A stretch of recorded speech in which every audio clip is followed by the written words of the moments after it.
इस कमीज पर जो खून लगा है लड़की का है, ये मैंने पता लगा लिया है। ये रही उसकी डीएनए रिपोर्ट। अब मैं आपसे सिर्फ ये जानना चाहता हूं कि ये जो लड़की मरी है ये कौन है और इसे किसने मारा?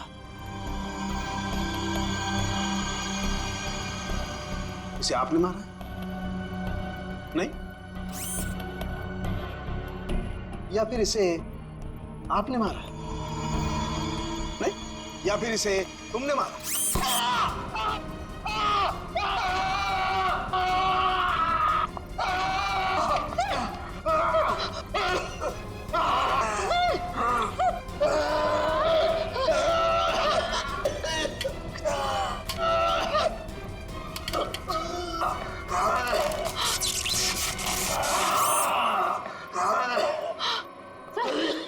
ठीक हो?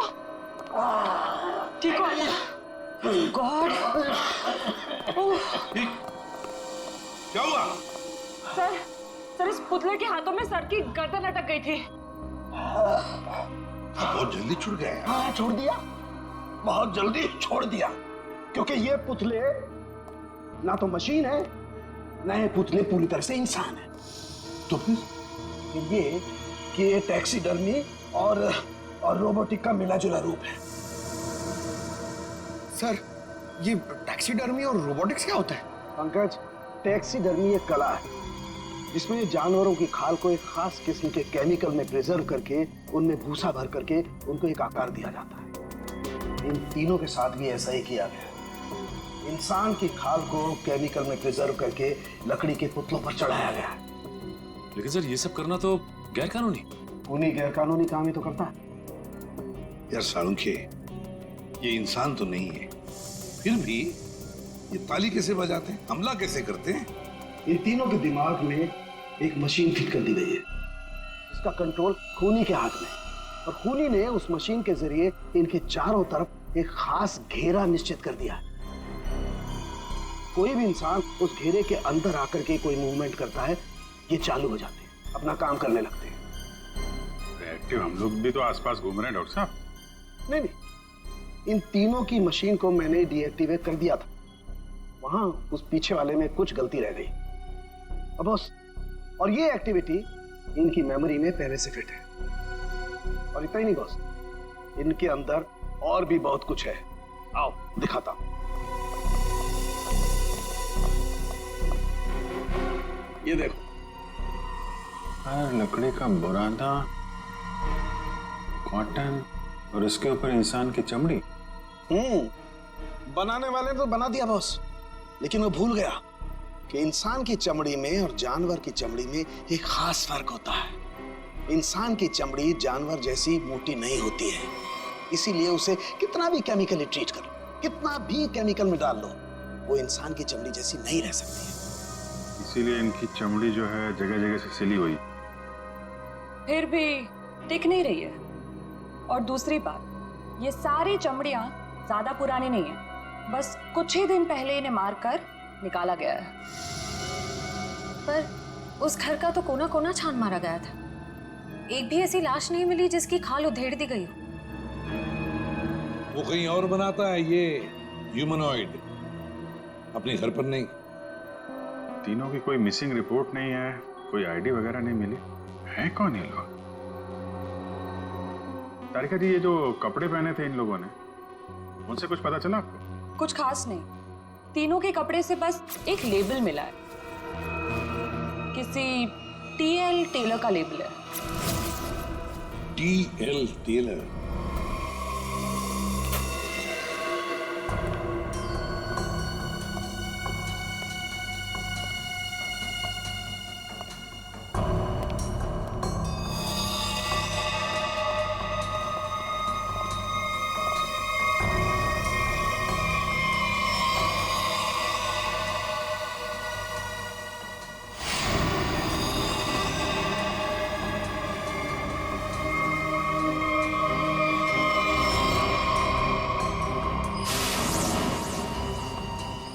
चाकू मारा कैसे?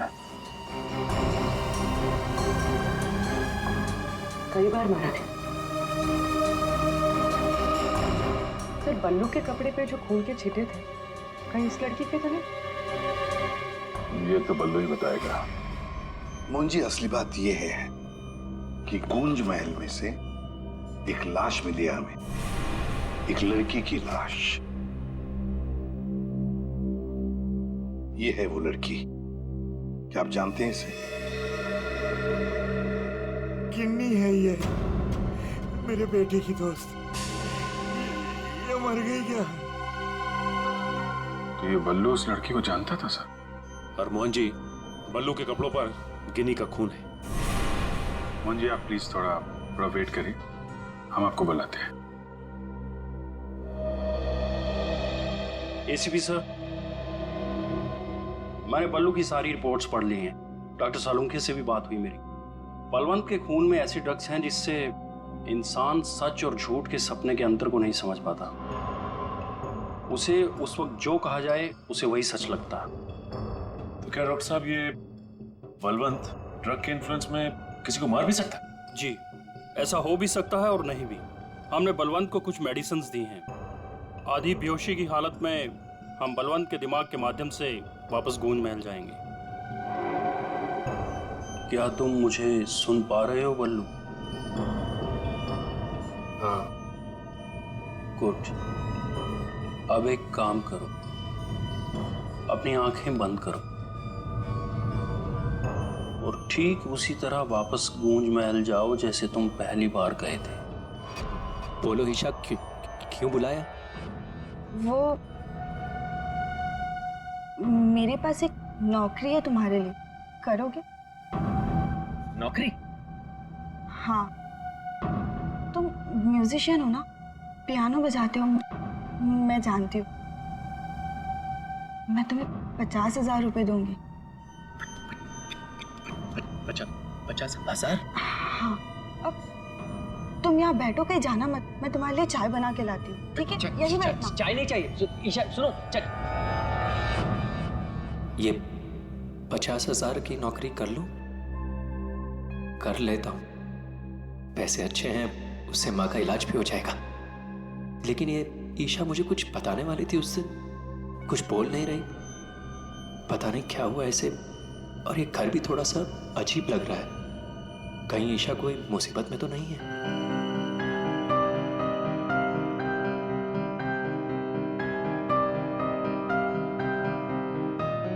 शायद यही ईशा की आंटी है, Sarita ji. Excuse me ma'am. Hello. अच्छी ट्यून है।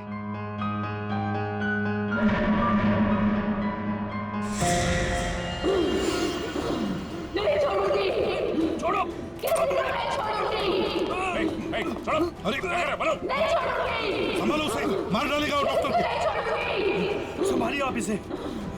नहीं छोड़ूंगी। बल्लू, ये लड़की की आवाज में क्यों आता है? डॉक्टर साहब, नहीं छोड़ूंगी। पकड़िए आप इसे। किसी को नहीं छोड़ूंगी।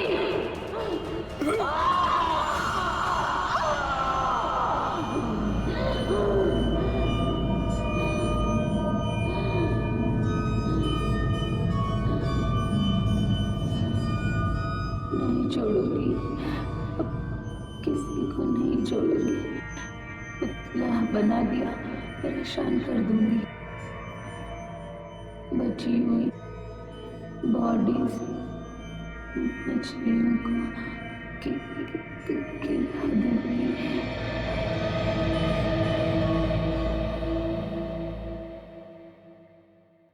डॉक्टर साहब, क्या हुआ क्या है इसे? हाँ? ये इसे अचानक से औरत की आवाज में क्यों बात करता है?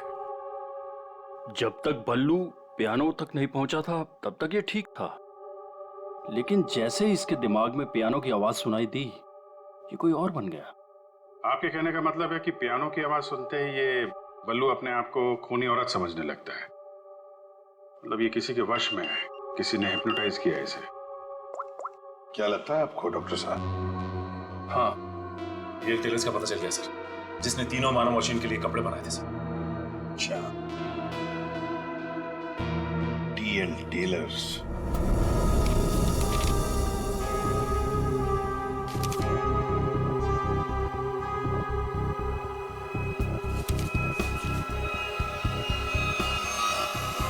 साहब जी। हाँ अभी आया। देखिए सर, ये ऑर्डर एलपी प्रोडक्शन का है। 19 दिसंबर 2015 को कपड़ा दिया था और 1 जनवरी 2016 को 5 कॉस्ट्यूम और नाप भी है और ऑर्डर देने वाली का नाम भी है रॉबी का और फोन नंबर भी है सर। 91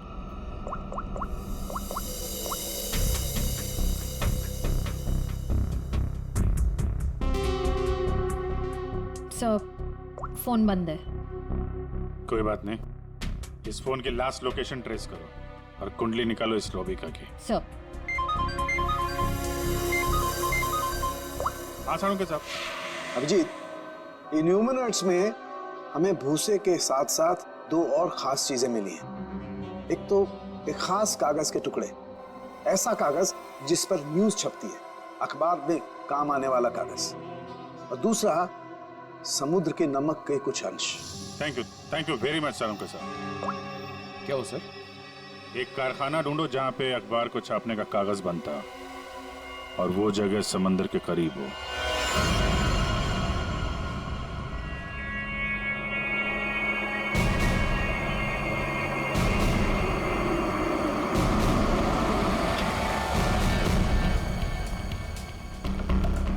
समंदर के किनारे पेपर मिल, और वो भी बंद पड़ी हुई।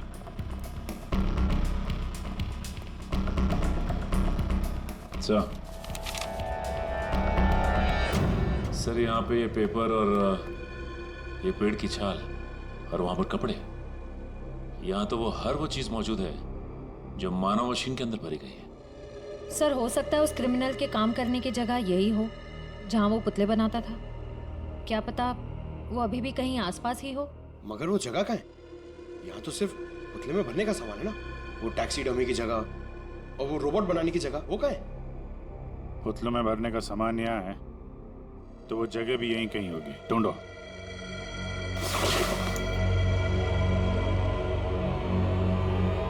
सर!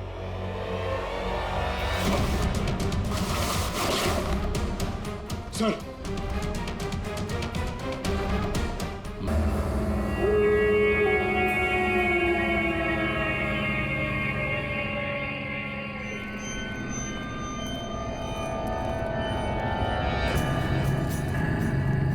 अरे वो देखो, वो घर आने वाला है।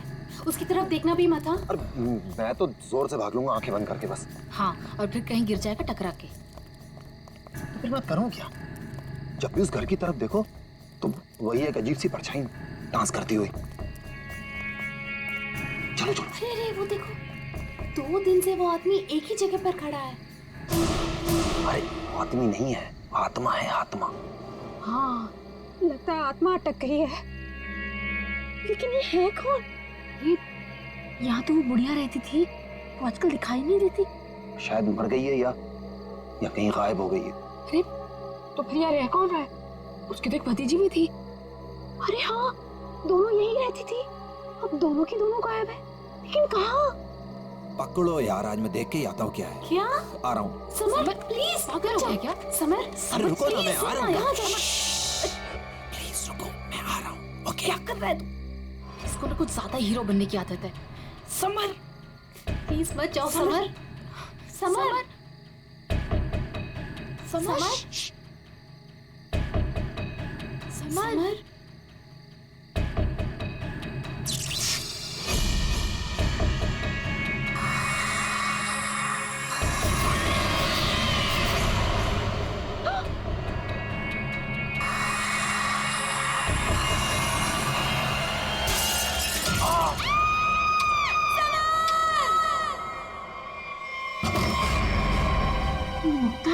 क्या हुआ बेटा? हमने वो गूंज महल वाला रास्ता पकड़ा था और वो बेवकूफ समर वो महल के अंदर चला गया था। अरे पर तुम लोग उस रास्ते गए क्यों? बेटा सबर तो ठीक है ना? माँ, किसी ने अंदर से उस पे फूलदान फेंक कर मारा। हम लोग भागकर वहां से आ गए। मैंने गिनी और सबर को बोल दिया कि अब से हम उस रास्ते से कभी नहीं जाएंगे। अच्छा किया बेटा, गूंज महल से दूर रहना ही अच्छा है। आ गए? अरे कहाँ दिन भर आवारागर्दी करता फिरता है तू? भैया घर की हालत देखो क्या हो गई है। माँ की बीमारी की वजह से लोन लेने की नौबत आ गई है। ऐसे फालतू घूमने से अच्छा कोई नौकरी क्यों नहीं ढूंढ लेते? नौकरी मिल गई है मुझे। अच्छा? कौन सी बेटा? कहाँ नौकरी मिली तुझे?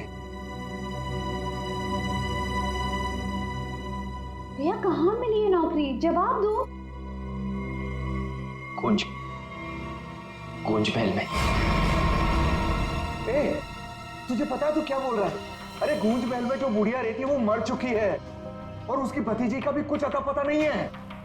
बेटा वहां पे तो आत्माएं रहती है और तू ऐसी जगह पे जाके नौकरी करेगा? नहीं नहीं, तुझे वहां जाने की कोई जरूरत नहीं है। नहीं, तू वहां नहीं जाएगा। माँ, वो बुढ़िया मरी नहीं है और उसी की भतीजी को पियानो सिखा रहा हूं मैं। 50,000 रुपए दे रहे महीने के। 50,000? म्यूजिक सिखाने के इतने सारे रुपए? माँ मैं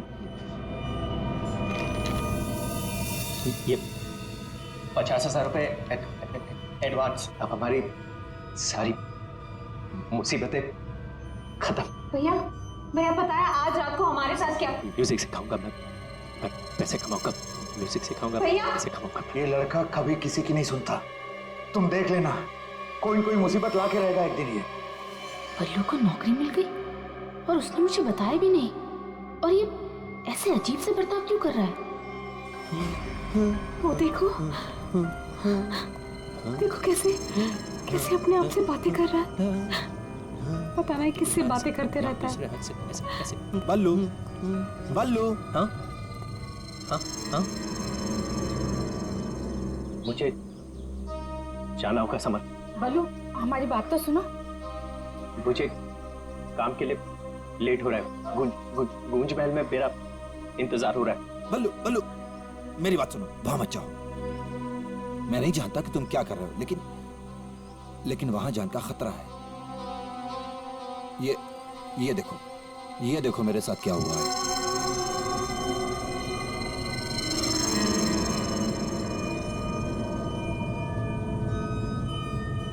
क्या हुआ? कल गूंज महल में एक औरत ने मुझ पर हमला किया। नहीं, ऐसा नहीं हो सकता। वहां तो सरिता आंटी और उनकी भतीजी ईशा रहती है। वो बहुत अच्छे लोग हैं, ऐसा नहीं कर सकते। मुझे लेट हो रहा है, मुझे जाना होगा। भैया मत जाओ, वहाँ खतरा है। भैया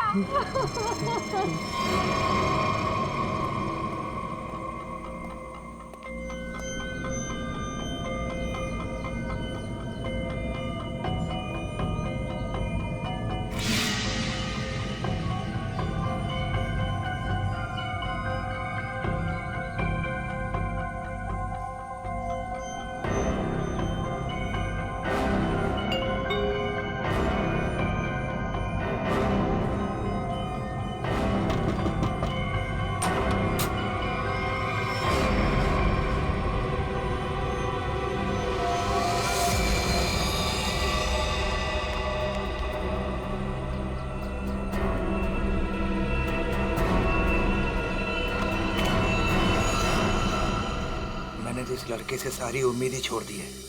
पता नहीं कैसी नौकरी है भी या नहीं। देख मेरा बेटा आया होगा, देख तो।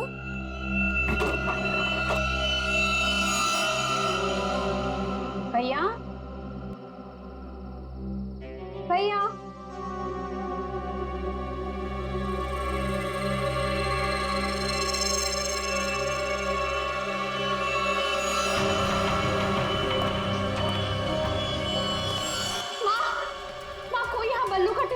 चला गया। बल्लू को कुछ हुआ तो नहीं ना? हुआ? ये क्या है? कौन? अरे कौन जल्दी बोला?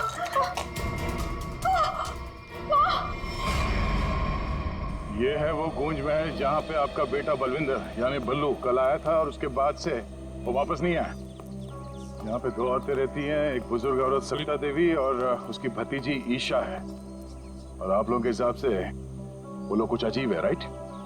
सर ये पूरा घर ही अजीब है। यहाँ की खिड़कियों से रोशनी चमकती है, साए दिखते हैं, यहाँ से गुजरने वाले लोगों पर चीजें फेंककर हमला करते हैं।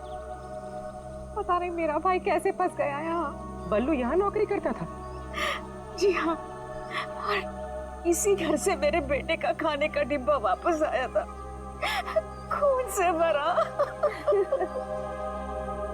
और सर जब पता लगाने के लिए मैं अपने दोस्तों के साथ यहाँ आई थी तो हमने दरवाजा खटखटाया, आवाजें लगाई, डोरबेल बजाया, लेकिन किसी ने जवाब नहीं दिया। सर यहाँ मेरे बेटे के साथ जरूर कुछ हुआ है, उन लोगों ने जरूर कुछ किया है सर। प्लीज मेरे बेटे को बचा लीजिए।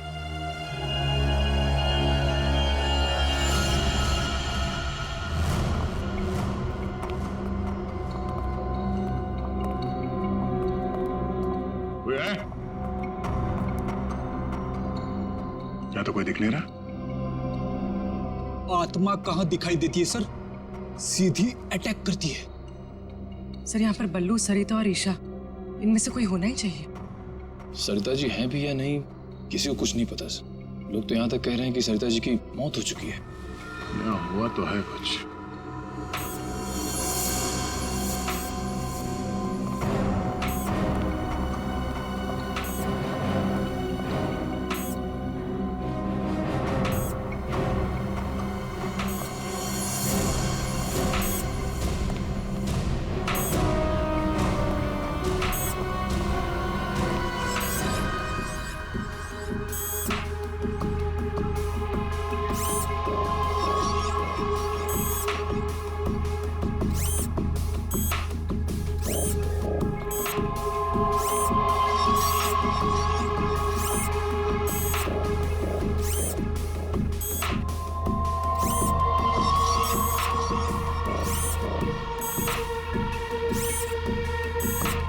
सर ये क्या है तो ये इंसान ही, मगर मैकेनिकल पुतला बना दिया है। खुद ताली बजा रहा है।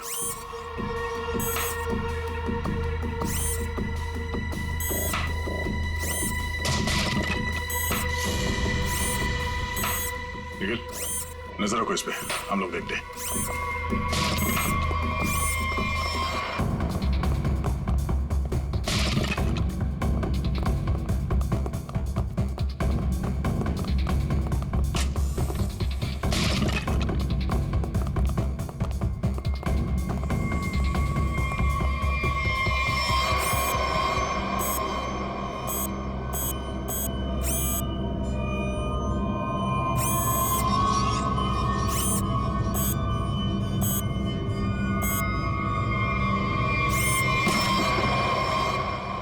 ये क्या है?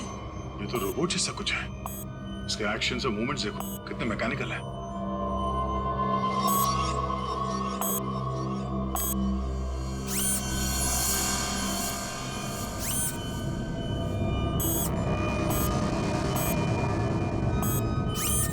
सर ये यहाँ आए कैसे और इन्हें रोकेंगे कैसे? इसे तो टेक्निकली रोका जा सकता है। ये क्या है? पूरी नजर रखना इसमें।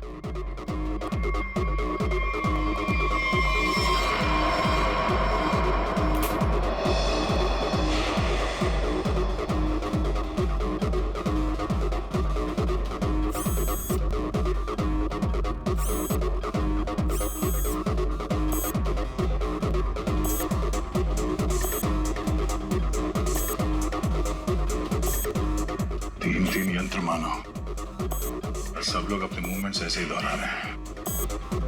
कौन है ये लोग और इन लोगों के साथ ऐसा किसने किया?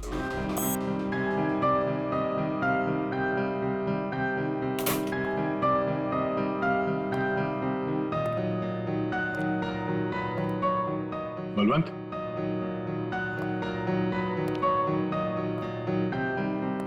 बल्लू, बल्लू,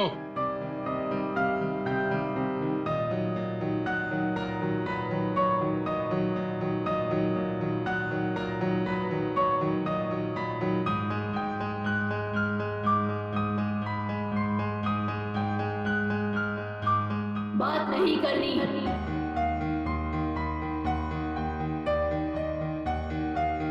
क्या हो गया तुम्हें? और तुम ये लड़की की आवाज में बात क्यों कर रहे हो? और ये तुम्हारे कपड़ों पे ये खून कैसे? हाँ? बल्लू इधर देखो, मैं तुमसे कुछ बात कर रहा हूं, मेरी तरफ देखो।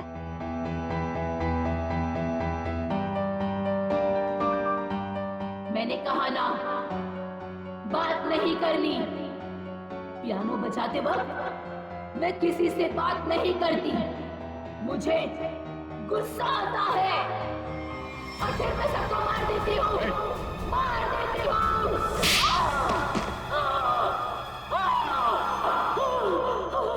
बोलो, अरे बोलो। एक्सक्यूज मी, कौन हो तुम? तुम कौन हो?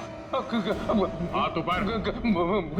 देखिए, आप गोली मत चलाना, गोली मत चलाना। ये मेरा ही घर है, आप गोली मत चलाना, मारना मत मुझे आप प्लीज। तुम्हारा घर है ये? हाँ, ये मेरा घर है। क्या खेल खेल रहे हो तुम यहाँ?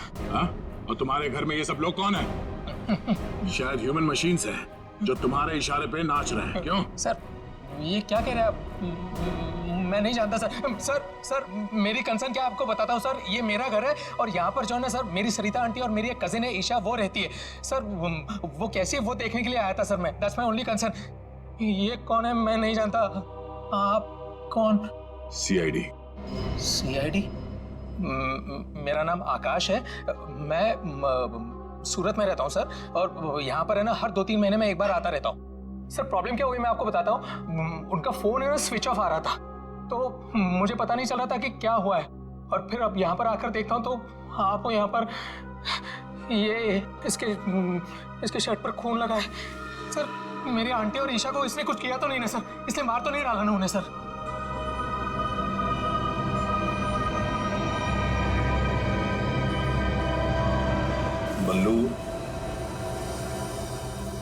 बल्लू, तुम सुन रहे हो?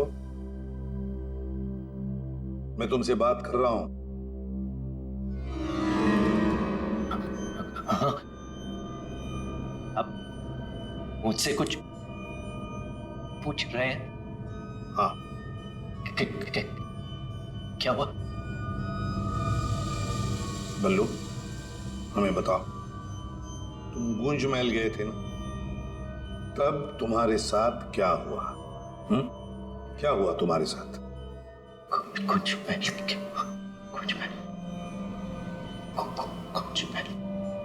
तुम ईशा को म्यूजिक सिखाने गए थे ना वहां पे? वहां पे क्या हुआ था?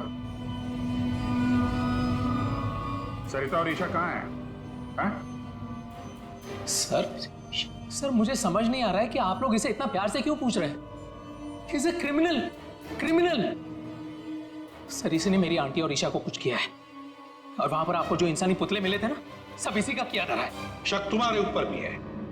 तुम्हारे घर में मौत का खेल चल रहा था और तुम्हें मालूम तक नहीं।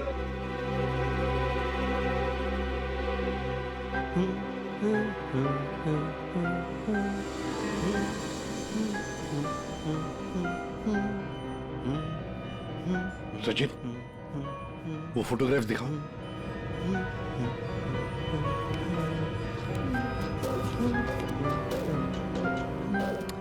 इन तस्वीरों को ध्यान से देखो, बताओ कौन है ये लोग और इनका ये हाल किसने किया?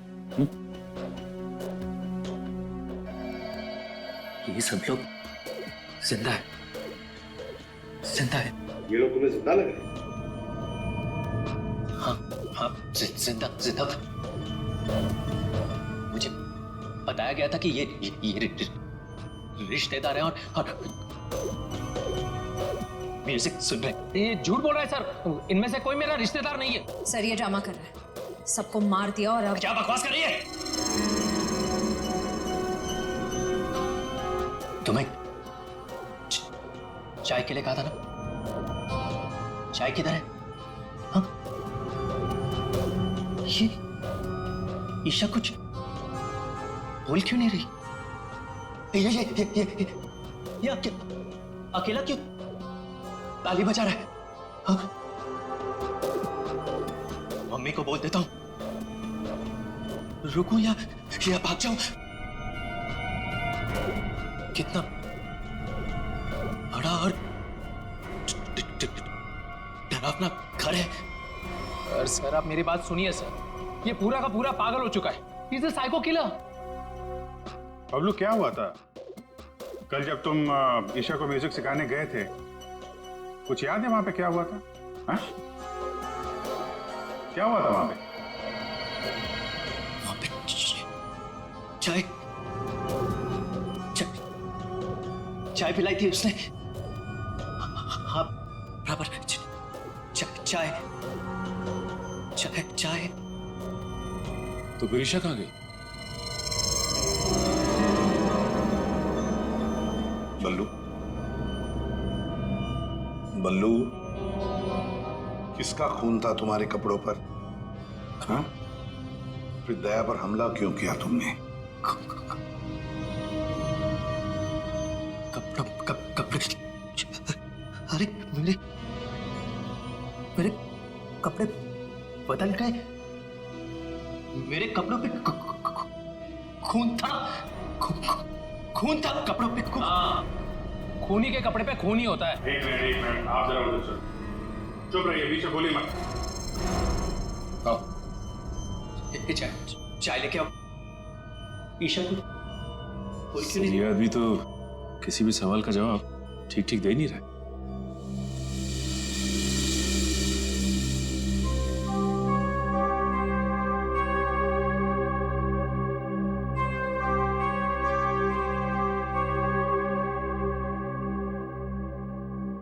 अभिजीत, इस बल्लू की मेडिकल जांच करवाते हैं, पता तो चले ड्रामा कर रहा है या वाकई इसके दिमाग के साथ कोई प्रॉब्लम है।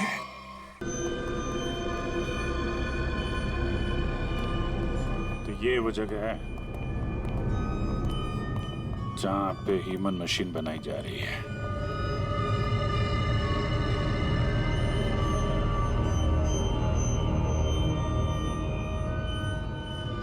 ये देखो,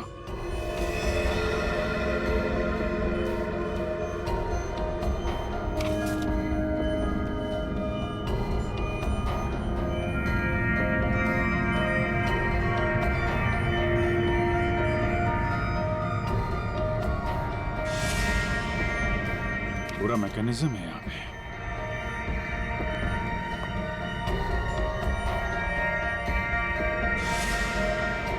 सर, हाँ? सरिता जी का robo. Oh no.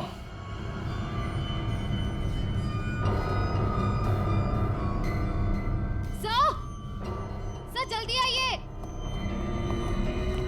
Sir, Isha, sir खूनी ने इसका सारा खून निकाल दिया। इसकी सांसें भी बहुत धीमी चल रही हैं। इसको हॉस्पिटल लेके चलो जल्दी। एम्बुलेंस को फोन करो। हेलो, सरिता को तो उसने रोबोट बना दिया, अब इसका भी वो हल करने वाला था। सर, रोबिका की लोकेशन का पता चल गया। आज तो हद हो गई। कब से वैनिटी में इंतजार कर रही हूँ। कोई मुझे सीन समझाएगा या फिर मैं पैकअप अनाउंस कर दूं।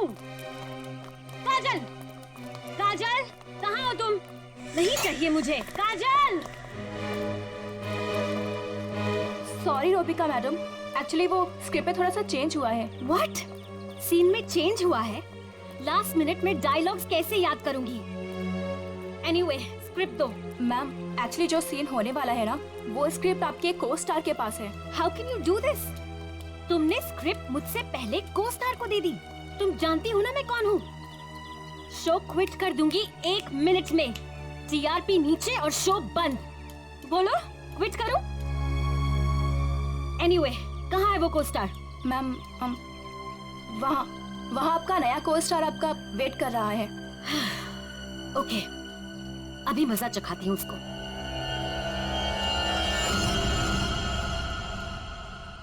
हेलो, कोई है? यहाँ तो कोई नजर नहीं आ रहा। हेलो, कोई है यहाँ पर? हेलो, हेलो, कोई है? पता नहीं ये काजल भी ना यहाँ क्यों भेज दिया मुझे।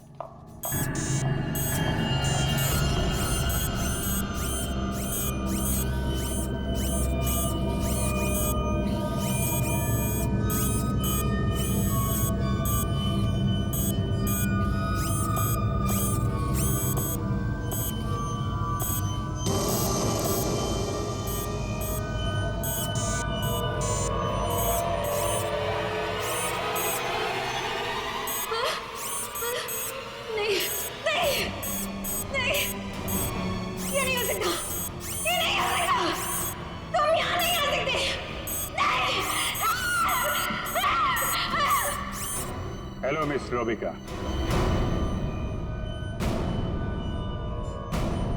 कौन हो तुम सब? और ये सब नाटक क्या है? हमें छोड़िए, आप ये बताइए कि आपने ऐसा क्यों कहा कि ये यहाँ नहीं आ सकते? आप जानती हैं ना? वो मैं डर गई थी, इसीलिए मेरे मुंह से कुछ भी निकल गया। सच बोलिए, सीआईडी से हम लोग। सीआईडी? जी हाँ। इन मशीनी मानों के पीछे क्या कहानी है? कौन है वो 3 लोग जिन्हें तुमने इस हालत में पहुंचा दिया? ईशा और सरिता के साथ क्यों किया तुमने ऐसा? मैं सामने जरूर हूं, लेकिन इसके पीछे दिमाग किसी और का है। किसका है? लेकिन सर, आपने हम सबको यहाँ क्यों बुलाया? हाँ सर, मेरी समझ में ये नहीं आ रहा है कि आप लोग किस किस को पकड़ेंगे। कभी बल्लू पर शक, कभी हम लोगों से पूछताछ। आखिर आप लोग चाहते क्या है ना? कुछ तो बताइए सर, ये सब किसने किया है? सारे सवालों का जवाब मिल जाएगा, लेकिन यहाँ आप लोगों को बुलाया है एक कहानी सुनाने के लिए। कहानी? जी हाँ, कहानी। कहानी एक इंसान की जिसका दिमाग बड़ा शातिर था। उसके दिमाग में एक प्लान पल रहा था, लोगों को मारना, फिर रोबोटिक्स और टैक्सीडर्मी के जरिए उन्हें वापस जिंदा करना। और ऐसे में वो मिला एक खूबसूरत लड़की से, जिसकी एक बेरहम आंटी थी जो उसे बहुत तंग कर रही थी। उस लड़के के दिमाग में एक आइडिया आया।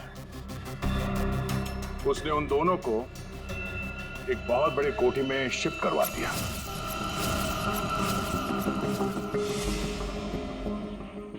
Thank you so much. और फिर उस लड़के ने उस सुंदर सी लड़की को पहला झटका दे दिया। उसने उस लड़की की आंटी को मार डाला इसी घर में। इस तरह लड़की की आंटी बन गई इस लड़के का पहला कामयाब आविष्कार। उसके बाद में उसने कुछ लोगों को और भी अपने एक्सपेरिमेंट का निशाना बना दिया। और हैरानी की बात यह है कि वो सब उसके वो दोस्त और कलीग्स थे जो उसके साथ विदेश में काम करते थे।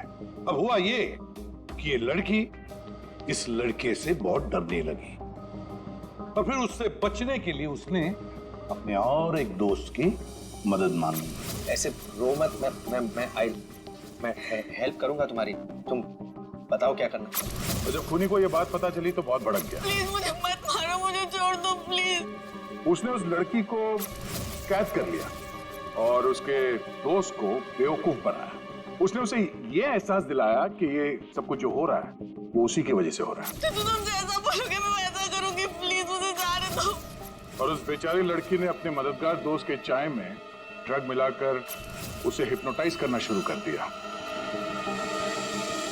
मैं जैसा बोलूंगी तुम वैसा ही करोगे, मेरी हर बात मानोगे तुम, है ना? दिलचस्प कहानी। सर ये कहानी तो इस घर की और बल्लू की है। हाँ, सरिता, ईशा और उस खूनी की कहानी है ये। लेकिन सर, वो खूनी कौन है? वही तो, खूनी कौन है है कौन खूनी?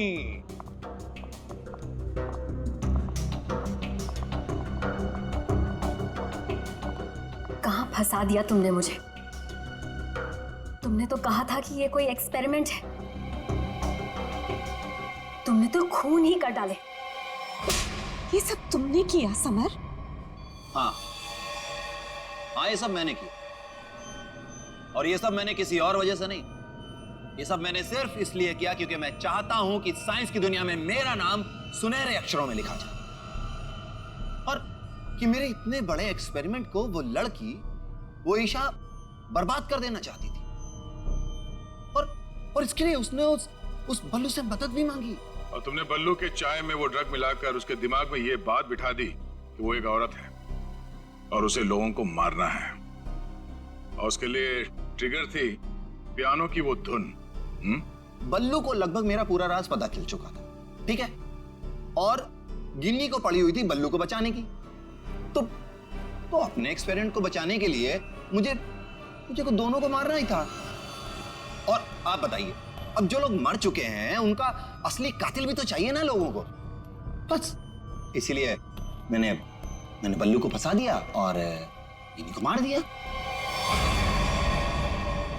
साइंस की दुनिया में अपना नाम सुनहरे अक्षरों में देखना चाहते थे तुम।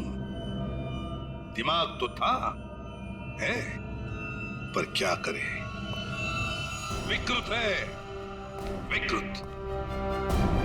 अपने इस घटिया एक्सपेरिमेंट के लिए न जाने कितने मासूम लोगों की जानें ली तुमने। तुम्हें जीने का कोई हक ही नहीं है। फांसी होगी तुम्हें, फांसी।